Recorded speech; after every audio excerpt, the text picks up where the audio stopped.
पिशाचों का रहस्यमयी गांव का राज पार्ट एक। मेरा नाम हाशिम अंसारी है। मैं MA सेकेंड ग्रेड का टीचर हूँ और अंग्रेजी पढ़ाता हूँ। एक दिन जब मैं ऑफिस बैठकर अपने स्टूडेंट्स की कॉपियां चेक कर रहा था, तब मेरे पास एक पत्र आया जिस पर लिखा था कि आपका ट्रांसफर पिशाचिन गांव में हो गया है। मुझे ये सब अजीब लगा कि मेरा ट्रांसफर कैसे हो गया।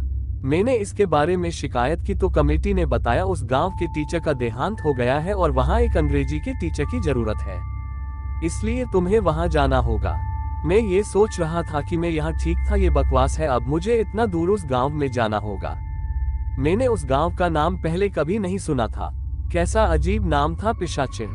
खैर अब क्या करें, जाना तो था ही। मैंने अपना सामान बांधा। उस समय मैं बैचलर था। मैंने सोचा माँ पापा को क्या परेशान करूं, खुद ही चला जाता हूँ। वैसे भी गांवों में आधुनिक सुविधाएं नहीं होती है, तो माँ पापा शहर में ही रह लेंगे, मैं अकेला चला जाता हूँ गांव में। स्कूल में सबने मुझे फेयरवेल दिया। सच बताऊं तो मेरा जाने का बिल्कुल मन नहीं था, पर क्या करूं, जाना तो था ही। मैं अगले दिन सुबह 8 बजे उस गांव के लिए रवाना हो गया। कुछ 6 घंटे में मैं वहां पहुंच गया, पर गांव बस स्टेशन से बहुत दूर पहाड़ियों के बीच में था। साला अब एक और नई मुसीबत, अब ये सामान को कैसे लेके जाओ। मुझे एक घोड़ा गाड़ी वाला दिखा। मैंने उससे कहा कि भाई पिशाचिन गांव चलोगे। वो मुझे बड़े गौर से देखने लगा। उसने कहा साहब इस गांव में क्या काम पड़ गया आपको। मैंने कहा तुम्हें चलना है या नहीं। साहब ले जाने में तो कोई दिक्कत नहीं, पर क्या आपको नहीं लगता कि ये गांव अजीब है। मैंने पूछा क्यों भाई, इस गांव में क्या भूत चुड़ैल रहते हैं। अरे नहीं साहब, हंसते हुए गाड़ी वाला बोला कि साहब गांव का नाम पर गौर किया, मेरा मतलब पिशाचिन। मैंने कहा क्यों भाई, इस नाम में क्या दिक्कत है। नहीं साहब, हम तो बस सलाह दे रहे थे कि तनिक सतर्क रहिएगा। मैंने कहा ठीक है, तुम अपनी बकवास बंद करो और अब चलो। कुछ 1 आध घंटे में मैं गांव पहुंच गया। उस घोड़ा गाड़ी वाले को मैंने पैसे दिए और उस स्कूल की तरफ चल दिया। बड़ा ही अजीब गांव था, बिल्कुल सुनसान। अरे सब कहाँ चले गए हैं भाई, ये सोचते हुए मैं चल रहा था। मुझे रास्ते में एक आदमी मिला। मैंने उससे पूछा कि यहाँ पर स्कूल किस तरफ है। गांव वाला मुझे ऐसे देख रहा था कि जैसे आज से पहले किसी इंसान को नहीं देखा हो। उसने अपनी उंगली के इशारे से बताया कि दाईं तरफ, गांव से थोड़ा बाहर की ओर। आधे घंटे में मैं स्कूल पहुंच गया। स्कूल में केवल एक स्टाफ था, जो कि एक और चौंकाने वाली बात थी। अरे ये गांव है या सन्नाटा, यहाँ कोई रहता भी है। उस दूसरे स्टाफ का नाम अमन शुक्ला काल्पनिक था और वो यहाँ 3 दिन पहले ही आया था। उस स्कूल में एक चौकीदार भी था जो स्कूल की देखभाल करता था। मुझे अमन से पता चला कि उसका भी ट्रांसफर यहाँ 3 दिन पहले ही हुआ है। अमन विज्ञान पढ़ाता था। उसने मुझे जो बात बताई उसे सुनकर तो मैं और ज्यादा आश्चर्य में पड़ गया था। उसने कहा इस स्कूल में कोई भी बच्चा पढ़ने नहीं आता जब से मैं यहाँ आया हूँ। कोई बच्चा तो दूर, गांव वाले भी कम ही दिखाई पड़ते हैं। खैर छोड़ो, तुम थक गए होगे। स्कूल से थोड़ी ही दूर एक कोठी है, वहाँ तुम्हारा आवास स्थान है।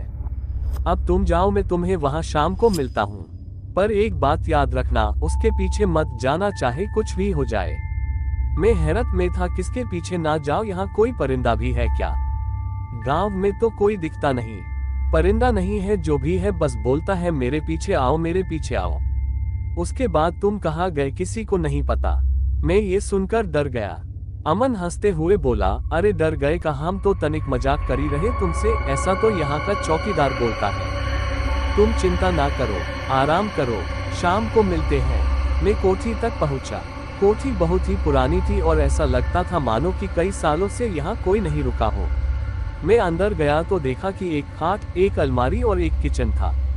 टॉयलेट कोठी से बाहर की ओर था। उस समय शाम के 4:30 बजे थे। मैं बहुत थका हुआ था तो मैंने कमरे की हालत पर ज्यादा ध्यान न दिया, थोड़ा सा खटिया को ठीक किया और सो गया।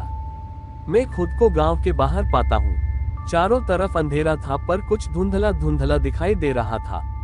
मुझे एक आदमी दिखाई दिया जिसने एक बड़ा सा काले कलर का कोट पहन रखा था। मैं उसका चेहरा तो साफ नहीं देख पा रहा था, पर वह गांव से बाहर एक पहाड़ी की ओर ही जा रहा था। मैं उसके पास गया और बोला, भाई साहब ये गांव में कोई नहीं है क्या, सब कहाँ चले गए हैं। उस आदमी ने कहा मेरे पीछे आओ, मैं बताता हूँ कि सब कहाँ है। और वो आगे जाने लगा। मुझे पता नहीं क्या हुआ जो मैं उसके पीछे पीछे जाने लगा।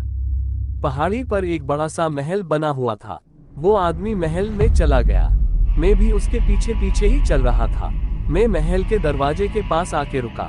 मुझे याद आया कि अमन ने कहा था कुछ, और यहाँ महल कहाँ से आ गया। मैं ऐसा सोच ही रहा था कि तभी किसी ने मेरा हाथ जोर से पकड़ा और मुझे अंदर की ओर खींचने लगा। मैं उससे नहीं देख पाया, सिर्फ उसके हाथ देखे जिन पर बड़े बड़े नाखून थे। आसमान में बिजली कड़क रही थी। मैंने अपना हाथ छुड़ाने की कोशिश की, पर वो मुझे अंदर की ओर जोरों से खींच रहा था। तभी मेरी नींद खुली। सामने अमन था। वो मुझे उठा रहा था। उसने कहा कि क्या हुआ भाई, चेहरे के तोते कैसे उड़ रहे हैं? कोई भूत देख लिया है क्या? मैंने जोर से सांस ली और कहा, उससे भी भयानक। मैंने उससे सपने की सारी बात कही और बताया कि जैसा तुमने कहा था वैसे ही उसने मुझे उसके पीछे आने को कहा और मैं उसके पीछे पीछे जाने लगा। अमन हंसने लगा कि अरे ये बस तुम्हारा सपना है, मैंने तुम्हें जो कहा था वो तुमने सपने में देखा, दैट्स इट। मैं भी सोचने लगा कि अमन सही कह रहा है। एक तो थकान और फिर जो अमन ने स्कूल में बात बताई थी उसकी मिली जुली खिचड़ी को ही सपने में देखा होगा। मैं जोर से हंसने लगा कि मैं भी ना क्या क्या सोचने लगा हूँ। गांव में आते ही, इतना बोलते ही मेरी नजर मेरी कलाई पर पड़ी। कलाई पर किसी के जोर से पकड़ने के निशान थे, पर कैसे? मैं तो सपना देख रहा था, तो ये निशान कैसे पड़े? अमन बोला, शायद तुमने अपने हाथ को सोते वक्त तेजी से पकड़ा होगा तो आ गए होंगे। पर ऐसा कैसे हो सकता है? ये गांव बहुत ही अजीब है। जब से मैं यहाँ पर आया हूँ तब से मुझे कुछ अजीब सा एहसास हो रहा है। अमन बोला, अब ज्यादा परेशान ना हो। मैंने भी सोचा कि शायद अमन सही कह रहा है और शायद सोते हुए ही ये निशान आ गया होगा। अमन ने कहा, ये सब छोड़ो, चलो हम गांव में घूमते हैं। मैंने कहा, मुझे बहुत ही भूख लगी है। यहाँ तुम खाना कहाँ खाते हो? अमन ने कहा, इस गांव में एक 5 स्टार होटल है, और हंसने लगा। मैं भी उसके साथ हंसने लगा। अमन बोला कि खाना तो मैं खुद ही बनाता हूँ, पर आज मैंने खाना नहीं बनाया है। मैं बोला कि मुझे बहुत ही भूख लगी है, यहाँ आसपास कुछ खाने की व्यवस्था होगी क्या?